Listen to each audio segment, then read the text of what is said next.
Well,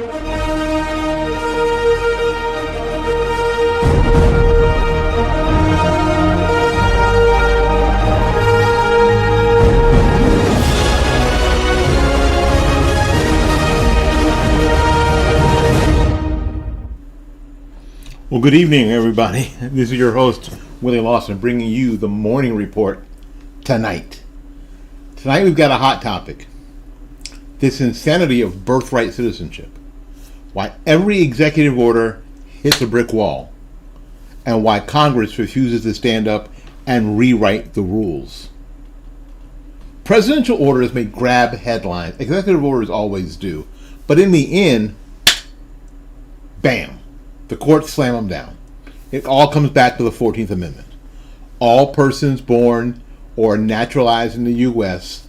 are subject to jurisdiction thereof. That phrase right there, the courts interpret to include virtually anyone born here, even if their parents are illegal, temporary or tourist. All right, here's the deal. So every time the president tries to staunch the flow through an executive order, it's like lighting fireworks with a wet match. Sparks fly, but no boom.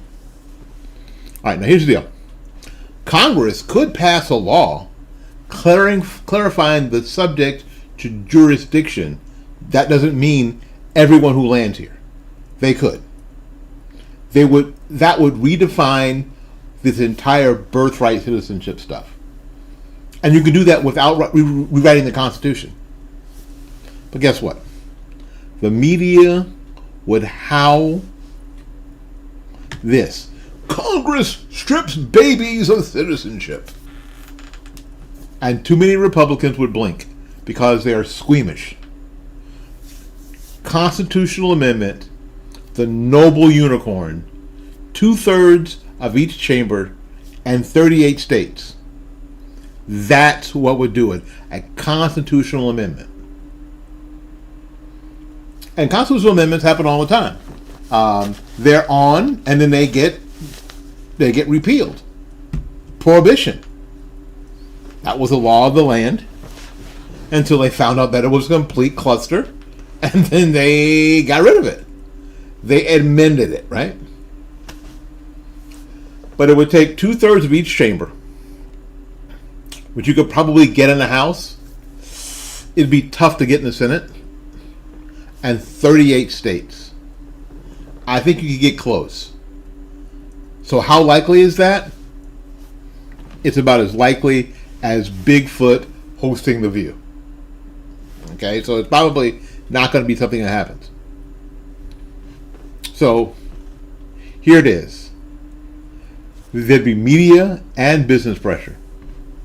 Headline fear. Cheap labor.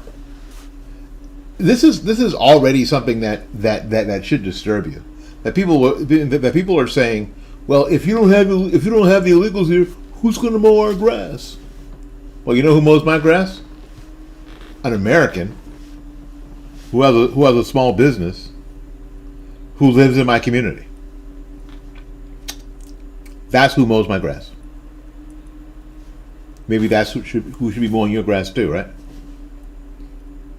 So this whole cheap labor, who's going to mow our grass, who's going to nanny our kids, who's going to pick our fruit, all that stuff.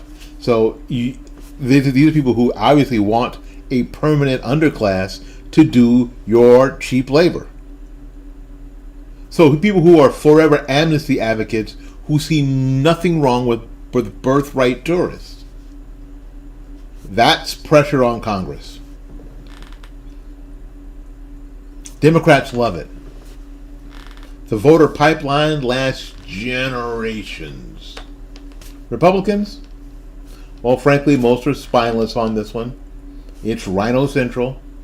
They talk tough, but they will not square up. They will not. Okay, here's what could change. This is a hypothetical scenario, but probably won't. So you'd need Trump or someone just as fired up to win the White House and get that filibuster-proof Senate. So you'd have to have, let's say, I don't know, let's say you had 70 seats in the Senate. Okay. This is hypothetical. Everybody just chill. Hypothetical. I'm just making stuff up. You'd have to have 70 seats in the Senate, right? Let's say you had the same sort of majority in House seats that Barack Obama had his first term. He had 70 plus. He had plus 70. You'd have to have something like that in the House, and strong leadership, and then maybe, just maybe, Congress might pass a clarifying law. Maybe. And then the Supreme Court would still have to uphold it. We'd be banking on a 6-3 conservative court. That's your playbook. But right now, that lineup is an absolute moonshot. Folks, here's the reality. Presidents can't fix this alone. Courts, unfortunately, will have the final say. And courts won't fix it. They're stuck in the constitutional concrete. Only Congress can redefine who gets citizenship. Period. But by playing it safe and avoiding pain and making sure they get reelected, because that's what it's really all about. Congress keeps the madness alive. Until someone in D.C. with grit, real grit, decides to step up and pass a clarifying law. Birthright citizenship remains a runaway train. So that's your story. That's your reality check. And I'll tell it like it is. Tonight on Morning Report. Thank you so much for watching. Thanks for listening. Go ahead and drop this episode tonight, and I'll see you in the morning on YouTube. Right there should be a link to subscribe to the YouTube channel. Just go ahead and do that. Till we see you again, go out there and learn something, love somebody, and for goodness sakes, y'all take care of yourself. We will see you when we see you. Bye now.